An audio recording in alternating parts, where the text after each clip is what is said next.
Ang taong may pag-asa sa Diyos, hindi maninira at mananakit ng kapwa at hindi magbubuwis ng buhay ng iba. Kasi nakakapit sila sa Diyos. Kapag mayroong tao na parang bully, alam nyo yung taong yan, desperado. Nananakot lang yan, pero siya ang unang takot. Duwag.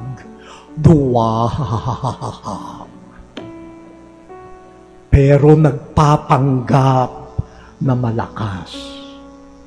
Pero bula lang yan. Ang tunay na malakas ay yung kumakapit sa Diyos at hindi mananakit, sinasaktan na siya, nakangiti dahil kumakapit sa Diyos. Ganyan ang mga martir. Kahit na sila sibatin, kahit na sila pagtangkaan, they will say, no, I will not deny I am a Christian.